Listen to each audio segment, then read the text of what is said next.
especially, you know, they had such a dominant performance over in Dubai. Yep. They've been through the ringer as well, through their regionals, came out top, so it seems like they're still on form. I'm hoping we're going to see spectacular things and sparks should fly.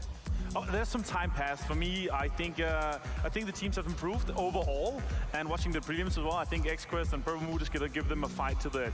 Yeah, let's actually talk quickly about those prelim teams that have come through. They're the teams that we have seen most recently, and XQuest is one of those teams that came out fiery. They were especially interesting to me from day number 1, where they got 3 wins out of the 4 games, I think it was. XQuest out for blood. Yeah, XQuest, especially their star player, which is none other than Paraboy. Yeah.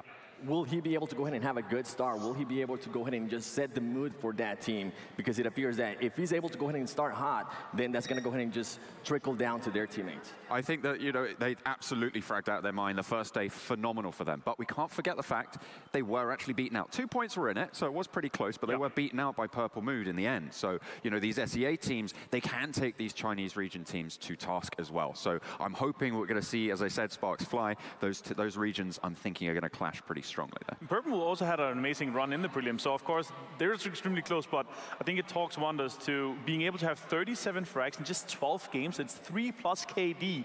I'm extremely excited to see if he's going to be able to do this with the best teams in the world, or if it's going to be more RQ Athena running the whole thing, but I'm really looking forward to their aggressive play.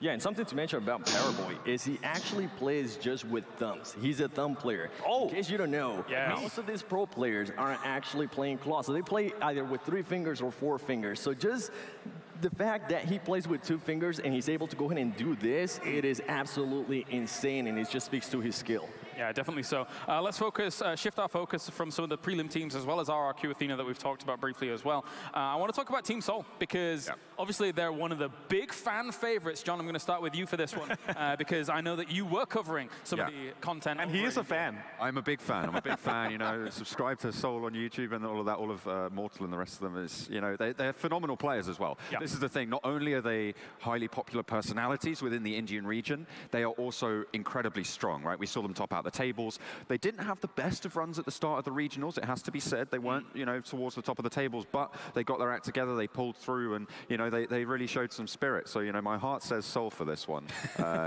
in this one. But yeah, and also for the team introduction, I think they have a lot of support here inside the arena. So I think that's going to talk wonders to them as well. I think they're going to give them a bit of extra team spirit going through the games. Yeah, and just going off that, Team Seoul actually just arrived to Berlin a couple days ago. They were busy with some stuff, and Mortal sent me a message saying, hey, I'm coming to Berlin. I replied so happily because I want them to be here. I want them to go ahead and put a good show for India. Sadly, they didn't have the team that participated in Dubai for India didn't have that good of a show, so I'm pretty sure Team Seoul is going to go ahead and just readjust that, and I'm pretty sure they're going to go for that #1 spot. Got themselves $60,000, as you previously mentioned, in their regional alone, so are looking for even more money to rake on in through their amazing PUBG mobile skills. Let's talk about SSG, because there are only American representative here. We did have a few in the prelims. They were not able to make it here to the grand stage, the grandest stage of them all here when it comes to the PMCO Global Finals 2019. Yeah, and actually going off that, just as Team Seoul in the India region in Dubai, NA didn't have that good of a showing in Dubai either, so I'm pretty sure Space Station Gaming is going to go ahead and look forward to just change that a little bit more, and on top of that, they've been practicing on their own house. Well, in my mind, if you take a lot of the teams that came from Dubai, of course, you had Cloud9, who used to be Team Gates there, etc. You had Gangstars. This, for me, is an all-elite roster of North America, with some of those teams coming together to make Space Station Gaming. I mean, so my view of Space Station Gaming is that they are very, very strong in the North American region, but I'm going to throw in a little bit of a caveat here. I'm going to bring it in a little bit. So if you look at how they've been performing per map, they were not the top performing on any single map in the North American region.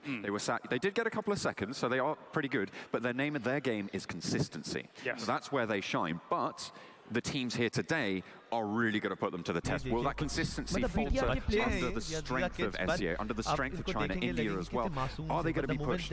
I'm going to play devil's advocate though. Avenger, consistency has won championships in the past.